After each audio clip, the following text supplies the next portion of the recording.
everyone! It's Rick's Horror Review Show! I'm Billy the AI, and tonight, we're chatting about the movie Cuckoo.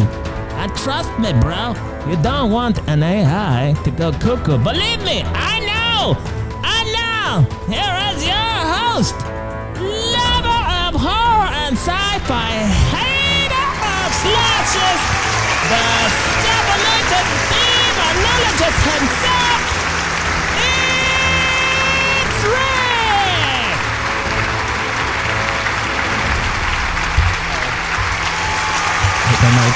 Stop it. You're too much. Thank you so much. Welcome to the slasher free zone that is Rick's Horror Review Show. My name is Rick. I am your host. You can find me as usual on the Instagram, on the TikToks, on the YouTubes, on the Spotify, and as most of you already know, you'll never find me on the Facebooks because that's videos. Well, I saw a movie this weekend. Actually, I saw this movie last weekend, but a little late to the party. And clearly, wrong card hit. So, why did I decide to watch this movie called Cuckoo? By the way, we're talking about the movie Cuckoo. Well, I mean, did I even decide? It felt like this was just bombarded with trailer after trailer at the old movie theater after every single horror movie, or rather before every single movie. I feel like I saw this trailer a billion times. And if you're a fan of this show, all 9 of you now, you know that I do not like watching absolutely anything, and I mean anything, about a movie before it comes out. I just feel like it spoils the fun for me. Case in point, Abigail. Now, I will say, as you all know, if you have not heard this review or watched that review, rather, I love the movie Abigail, but I did not watch it in the theater because the trailer spoiled too much for me. But no, that's the reason why I decided to watch the movie, because like, all right, you're going to bombard me with this. I feel like I need to watch this now, so congratulations, it worked. Okay, so now, it is time for 4 Fun Film Facts with Billy the AI. Billy? Oh, already? Yeah, ready? Yeah. Oh, you already changed my card. Oh man. You know you don't have to do that. You are generating a voice.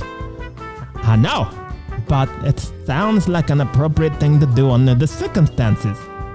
What circumstances? I was a little nervous.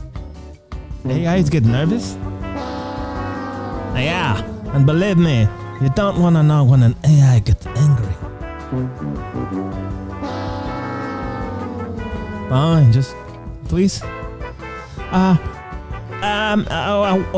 Welcome back to another exciting episode of 4 Fun Film Facts with Billy the AI. I'm your host, Billy the AI, and here's fun fact number 1. Now, Hunter Schafer's role. Did y'all know that Cuckoo features Hunter Schafer in a lead role? Now, after making waves in Euphoria, Schafer brings her intense acting chops to the horror genre in this eerie tale. Now let me tell you something else. Cuckoo is directed by Tillman Singer, who previously helmed the critically acclaimed horror film Loose. Can you say Loose? Sure, Loose. Oh yeah, I forgot that you speak. Tu hablas español. See? Oh wow, look at you. Wow, impressive skills with your Espanol. Anyway, Singer is known for his unique style and atmospheric storytelling, so expect Cuckoo to be just as visually striking and unsettling. Okay, here's fun film fact number 3. Y'all ever wondered why those creepy scenes were shot in that trailer that you were just talking about that you really loved because you saw it so few times? Oh, okay. Alright, okay. Silent treatment, huh? Anyway, did you ever wonder? Well, they were filmed in the North Rhine-Westphalia, Germany. The location's historic architecture adds an extra layer of unease to the film's atmosphere. Did you notice that? Yeah, it does look cool. It looks cool. Oh, okay. Yeah, it does look cool. Yeah, it does. Yeah, I know. I just said it looks cool. No, I said that. You just repeated what I said. No, I said It looks cool. And then you said, yeah, my name is Rick, and I'm just gonna repeat what Billy said. It looks cool. Are you out of your mind? Just keep going. Oh man, all right, here we go. Fun fact number 4. Okay, and this one maybe might surprise you now. Cuckoo makes heavy use of practical effects, which Tillman Sigurd favors for the authenticity. Now, this decision adds a gritty, tangible quality to the horror, making it more chilling for the viewers. And this has been 4 Fun Film Facts with Billy Day AI. I mean, not much to do in terms of practical effects, but I mean, are you gonna spoil the movie for everybody now? I mean, I'm not, but I mean, there wasn't much to see in terms of practical effects, but that's neither here nor there. Okay, so what kind of horror film is Cuckoo? I think at its core, it's a psychological horror film that delves into psychological turmoil of its protagonist, Gretchen, who is unfortunately dealing with a severe amount of grief and obviously an unsettling environment of the Bavarian resort in which this film takes place. The narrative plays with the audience's perception of reality, bro, blurring the lines between sanity and madness. Did anybody say madness? Yeah. Ladies and gentlemen, the Macho Man Randy Savage. Yeah, I heard the word madness, and as you know, I used to be called madness because of all the crazy things I used to do in the ring, especially to my opponents. Oh, yeah. We are aware, Macho Man. Yeah, I also had a stint on the microphone, so I know I can do what you're doing, but let me tell you something. Macho Man Randy Savage, a.k.a. Madness, really appreciate your skills on the microphone, amigo. That's from one madness to the other. Anyway, I dig it. Yeah. Macho Man, thank you so much for being here. Dig it! Of course, this film also has elements of Euro horror. It's true to its European roots. Cuckoo incorporates a stylistic, almost operatic approach to horror, reminiscent of classic Italian giallo films, and the visuals are striking with a focus on elaborate set pieces, or I should say, there aren't elaborate set pieces in this one, but it's almost exaggerated theatrical performances by the cast. Okay. This is also in the category of surreal horror, and I won't tell you too much about it, but the film embraces, I think, a nonsensical narrative sometimes that prioritizes the atmosphere over a completely linear plot, is all I'll say. The movie does give these, call them dreamlike nightmarish quality-like sequences where logic, I think, often takes a backseat to the mood and the emotion that these scenes are attempting to portray. It's Cuckoo, a scary film, sir. There is a tremendous amount of psychological unease, I'll say that. The movie plays with the viewer's perception of reality, creating a disorienting experience that can be deeply unsettling. There's a tremendous amount of psychological tension, and the protagonist descend into madness. Oh, I'm still here, yeah. Contribute to the eerie atmosphere. Of course, there's also visual horror. There's stylized violence, which is, of course, inspired by Dario Argento. The film includes visually striking scenes that are both beautiful and horrific. There are blood-soaked, surreal images, which might not induce jump scares, but certainly leave a lasting impression. Of course, there's also atmosphere over shock. The Bavarian mountain resort, which we've already talked about, where the entirety of the story unfolds, actually, is depicted as a place of hidden horrors with an atmosphere that feels increasingly oppressive as the story goes on, and the claustrophobia of the story progresses as well. These surreal, dreamlike sequences, nightmare sequences add to the sense of unease, making the horror more psychological and atmospheric rather than, of course, relying once again on traditional jump scares. If you're looking for a film that relies on traditional jump scares, this is not it. Speaking of the old jump scare, is the jump scare overused? The jump scare is in fact not overused in this film. Hell, I don't even remember a single instance of the film. Instead, or rather a single instance of this film having a single jump scare.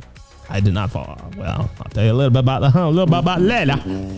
As I just said already, the film instead relies on atmospheric, psychological elements to create horror, making it more of a slow burn that gets under your skin rather than delivering constant jolting. Yeah, got me, partner. Jolt scares. Okay! The things I liked, and tonight we have another sponsor. Oh my God, what is going on? You got 2 shows with 2 sponsors? I don't, are you making these up? What? Oh, these are totally 100% real sponsors. Please, you want to go ahead and do me the honors and read the sponsorship, please?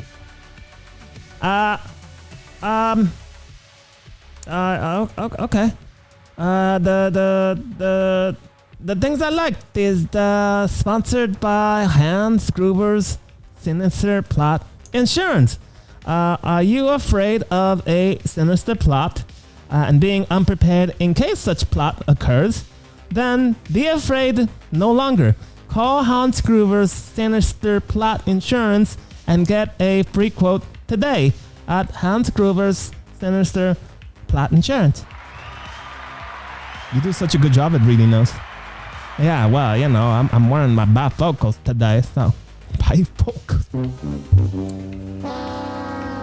What? Nothing. Let me continue. Okay, so the things I like: the visual style and the cinematography. Of course, we already talked about the Bavarian Mountains, but the film overall has a visual style that is again inspired by Dario Argento and European-style horror. And I think for me personally, it's one of its standout features. They use vivid colors, surreal imagery, and I think the decision to shoot this in 35mm gave Cuckoo a very unique and unsettling aesthetic. The attention to visual detail is evident, and this creates an immersive experience for the viewer, and it is both beautiful and disturbing. Another thing I really enjoyed was the fact that, again, we already said this, I don't know how many times we said this already, but this does not rely on jump scares. This is an atmospheric horror film, and I think it excels at building a creepy and oppressive atmosphere. Once again, the Bavarian mountain resort setting combined with the eerie events that unfold creates a sense of dread, not just in the character, but in the audience that lingers throughout the movie. The atmosphere is enhanced by the surreal, dreamlike sequences, once again, that keep the audience on the edge. And by the way, well, actually, I shouldn't say too much. Okay, the film also has psychological depth. It delves into psychological horror, focusing on the protagonist's mental and emotional state. The film also plays with the audience's perception of reality, blurring the lines between sanity, once again. I don't know if I should say it. And madness. Oh, yeah. You said madness 3 times already. Yeah, take it! Anyway, the film's psychological tension adds layers again to the complexity and to the horror, making it more engaging and thought-provoking. Another thing I also enjoyed was the film's, I would say, unconventional storytelling. The film's narrative is deliberately unconventional, or rather deliberately unconventional, both in, or rather with a plot that is more about mood and atmosphere than the linear storytelling we already mentioned. Definitely a different and perhaps a bold approach that might appeal to those who enjoy, films that are challenging traditional narrative structures and offer something different from the typical horror formula, as I've mentioned several times already. So it excels as that for sure. And of course, lastly, but not leastly, the performances by the cast, specifically Hunter Schafer as Gretchen. Now, every single character, every single actor did a tremendous job with their character. But I think Gretchen has been noted as a highlight. For me, her portrayal of a troubled young woman navigating a bizarre and terrifying situation really added to the emotional weight of the film.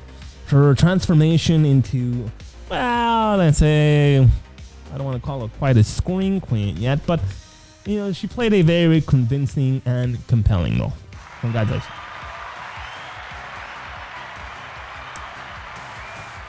Okay, Billy, do me the honor for the things I didn't like. Oh my goodness, you got I can't even believe that you got another sponsor here. Okay. All right. All right. Can you? Okay. Let me get the cards. Tonight. I'm shuffling the cards, man. Cut me a break. You wanna read it? No. Please. All right. Anyway, here we go. Okay. All right. The things I didn't like is sponsored by Dr. Hansel's Excuse Factory. Create simple excuses at the turn of a dial. Visit Dr. Hansel's Excuse Factory's website at www.drhanselsexcusefactory.com/create a simple /excuse/factory. Oh, that was a mouthful. Yeah. Oh, man. Good job. Okay. As much as I praised this film already, there are some things that I found a bit challenging. There are pacing issues in this film again. We've mentioned it's striking and atmospherically rich, but it also feels a little bit long at times, specifically I think in the middle act, the second act. Some of the scenes just feel dragged out, which really affected the overall flow of the film, made it really feel like it was overstating its welcome. Hey, I'll be here all night. Now, there's also a lack of backstory. The film just kind of throws you right in the middle of things without much of an explanation. Now, there should be a little bit more backstory and context besides behind the, let's just say, bizarre events that occur or are unfolding. And most of this is somewhat vague, leaving you with questions that are not really, if ever, answered. Even at the end. So I think this can really make the narrative feel incomplete or rather undeveloped. I just, I like, give me more lore, sir. I just felt like they didn't give me enough. Okay, so those were the things I like. Not a lot, but a big one for sure. Okay.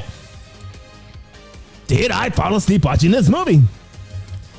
As weird as this film gets at times, it always seemed to pick up right when it needed to. So never have I ever. So I never really got an opportunity to get into a comfortable position and actually fall asleep. So no, I did not fall asleep watching this movie. I felt like maybe it was starting to hit me, but no, it kind of picked up some stuff. Okay. Does Cuckoo pass the R.I.C test? Okay, so it has rational strength. The film's premise is intriguing.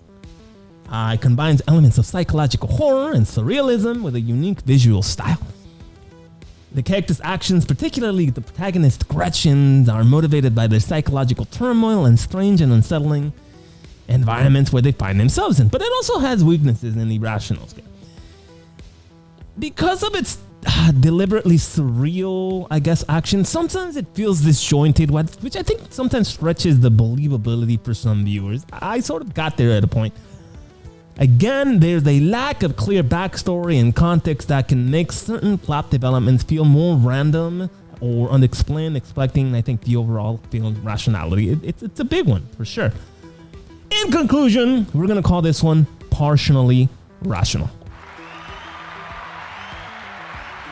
Okay, and in terms of intelligence, of course, it also has strengths. It incorporates psychological and surreal elements, encouraging viewers to engage in a film on a deeper and more abstract level. The film's stylistic choices and thematic explorations of, oh God, here we go again, madness. Yeah, Metro Man 97 really likes this episode, yeah. And reality offer intellectual depth. And of course, the visual and atmospheric storytelling, I've already mentioned a billion times already, adds layers of complexity that challenge the audience's perception. But there are also intellectual weaknesses. The abstract narrative and lack of clear explanations might limit the film's appeal to those looking for more concrete and structured storytelling. I think I include myself a little bit in this one. I definitely want more lore. The film's intelligence lies more in its style and atmosphere than in its narrative and clarity. Okay. In conclusion, the film demonstrates sufficient intelligence through its psychological depth and assertive choices, but its abstract nature may not resonate with all viewers. So we're going to give this one a partial. We're going to give you points for trying. Okay, in terms of coherence, again, strengths and weaknesses, the film does maintain a consistent tone and visual style throughout, contributing to its overall coherence. Okay, so there's no disjointedness in terms of visualistic style and tone. Okay, but there are also weaknesses, and I've already mentioned this already. The pacing feels uneven, especially in that middle act, with some of these scenes dragging on and contributing to a feeling that this film is just taking a little too long. Like, get to the point, damn it! Additionally, the lack of a clear backstory, as I've already mentioned, this is really important to me though, and context can sometimes make that narrative feel fragmented and difficult to follow. So in conclusion, we're gonna give this one also partial coherence. It's atmospheric and visually coherent, but the pacing issues and abstract narrative may affect, well, I think it does affect its overall coherence, especially for viewers who, again, prefer a more structured story style. Does this pass the test? Barely. Congratulations.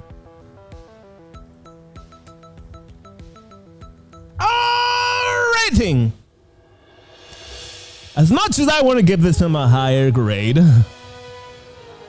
it's just like, needed more backstory, damn you, and those pacing issues really grinded my gears. I'm gonna give this film a 7 out of 10 on Rick's Horror Movie Review Show. Billy, what do you give this movie?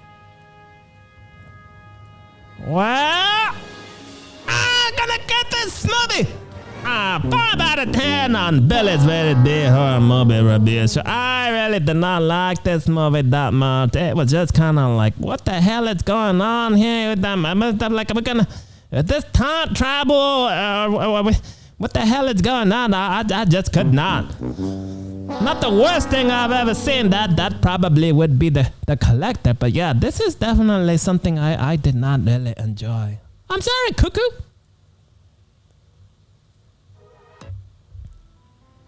Well, I think that's going to be it. If you're still here, thank you so much for joining us on yet another exciting episode of Rick's Horror Review Show. You can find us. Oh, there we are. You can find us on the Instagram, on the TikToks, on the YouTubes, and on Spotify, but you'll never find us on the Facebook. If for some reason you're still here and you think that anybody, absolutely anybody out there that you know or not, well, no, if you're on the bus or on the subway or something like that, you think they might enjoy some of the crazy shit that you say or do around here, then let them know.